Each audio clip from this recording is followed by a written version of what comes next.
Once upon a time, in a quiet coastal town in Maine, there lived a man named David Miller. He was a kind, hard-working mechanic who owned a small garage at the corner of Main Street. Everyone in town knew him. The man who never said no, the man who always helped, the man who tried to fix not just cars, but also people's lives. David was in his mid-30s. He had strong hands, oil-stained clothes, and gentle eyes that seemed to say, "I'll take care of it." But behind that calm look, he carried a weight that no one could see. Every morning, he opened the garage before sunrise. By 7, he was already fixing an old pickup for a farmer who couldn't afford repairs. At 9, he'd be changing tires for a single mom who was short on cash. By noon, he'd be helping his elderly neighbor replace a mailbox that someone had knocked down during the night. He never asked for much, he never said no, and everyone loved him for that. But deep inside, David was exhausted. He didn't realize it yet, but he was slowly losing himself, trying to please everyone around him. David had grown up with a father who used to say, "Son, a good man fixes what's broken. Don't wait for others, just do it." So David did. From childhood, he had learned that his value came from being useful. When he was 10, he fixed his friend's broken bike instead of riding his own. When he was 15, he worked after school to pay for his sister's college books. When he was 20, he gave up his dream of joining a design school in Boston so he could stay home and help his aging parents. Helping others had become his identity. But now, years later, that habit had turned into a silent prison. One cold evening just before closing time, a woman's car broke down in front of his garage. She stepped out, wrapped in a heavy coat, looking frustrated. "Hey," she said, "do you still fix cars?" "Everyone told me this place." "Ma'am, bring it in. I'll take a look." Her name was Emily, a travel photographer passing through town on her way to Acadia National Park. She watched as David worked, steady, quiet, focused. After a while, she said softly, "You look tired. Been working long?" He shrugged. "Always. People depend on me." Emily tilted her head. "And who do you depend on?" David didn't answer. He just smiled faintly and said, "I guess I don't have time for that." She nodded slowly. "You fix everything for everyone. But have you ever tried fixing yourself?" The question hit him harder than he expected. He laughed it off, but her words stayed with him long after she left.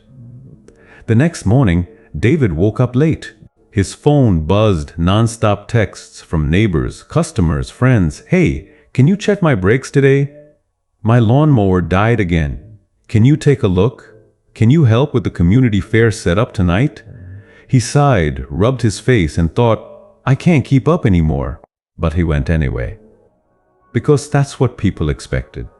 By the end of the week, he was exhausted. His back ached, his eyes burned, and his spirit felt heavy.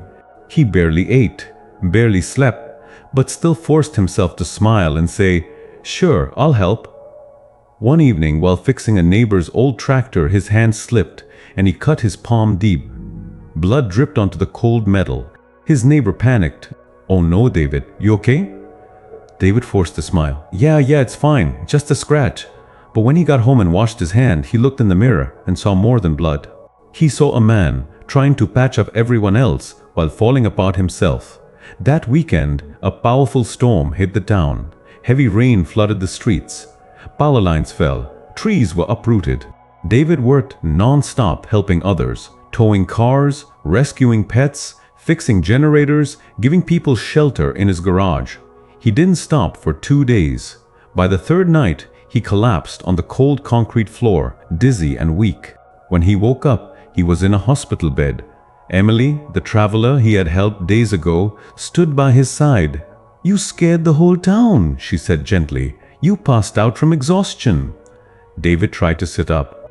"I had to help people." "The storm." Emily placed her hand on his arm. "They're fine now. You saved half the town, but you almost lost yourself doing it." Her eyes softened. "David, you can't fix everything. Sometimes you have to let people fight their own battles." He looked away, ashamed. "I just don't know how to stop caring." Caring isn't the problem, she said. Forgetting yourself is. After leaving the hospital, David took a few days off and walked to the pier. The ocean was calm again, glistening under the morning sun. He sat on a bench, listening to the sound of waves hitting the shore. Beside him, an old fisherman cast his line into the sea. The man looked weathered but peaceful. "Morning," the fisherman said. "Morning," David replied. The fisherman studied him for a moment. "You look like a man carrying too many anchors," David chuckled. "You could say that." The fisherman smiled.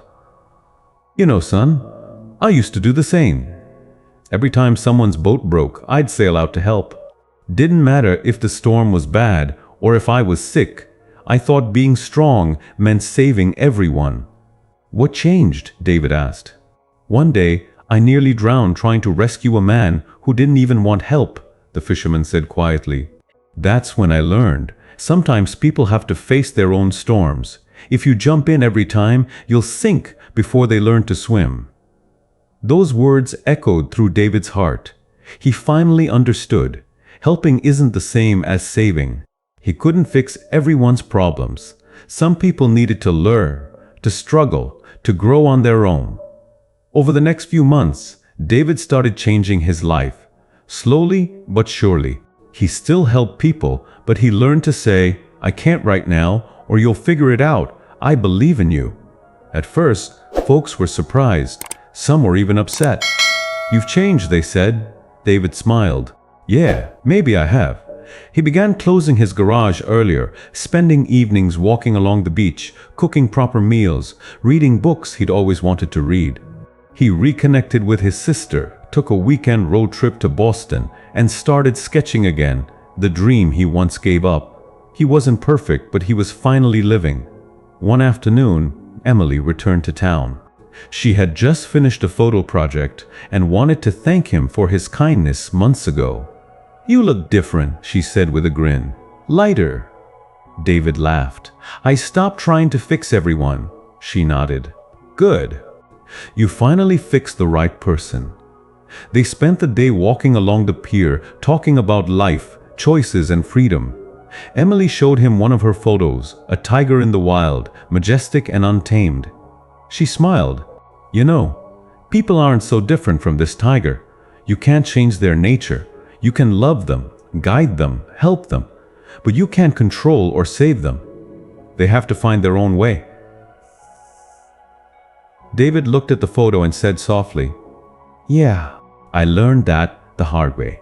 That night, David recorded a message for his small YouTube channel, something he had started to share his experiences and motivate others. He looked into the camera and said, "Most of my life, I lived for others. I thought my worth came from fixing what was broken around me.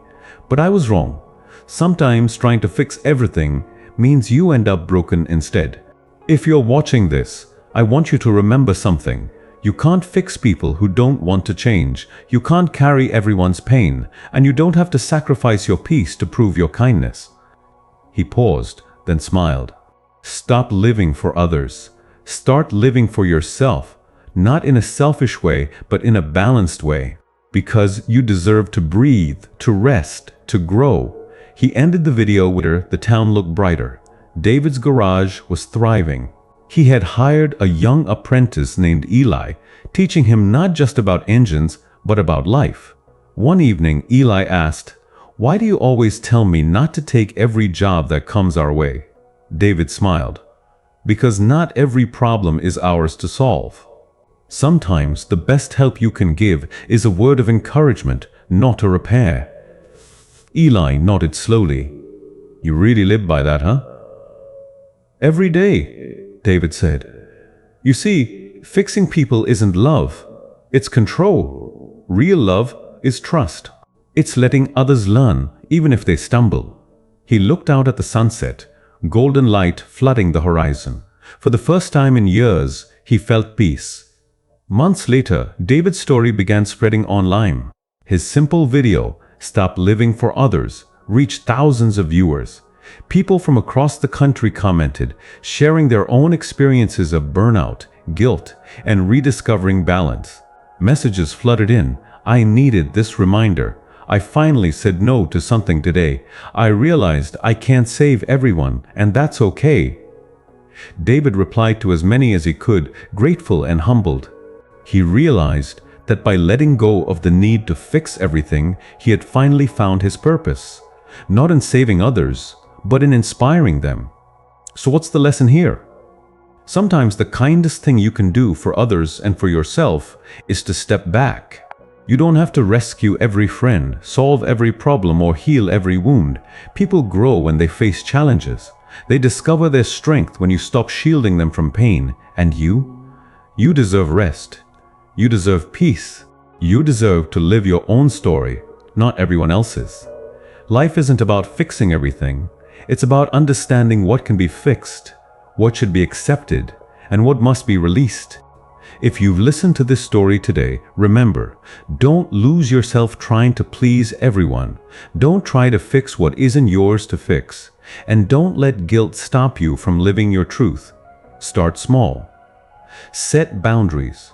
Say no when your heart is tired, and learn to trust that others can stand on their own. Because sometimes the best way to help the world is to heal yourself first. Don't forget to like, comment, share, and subscribe.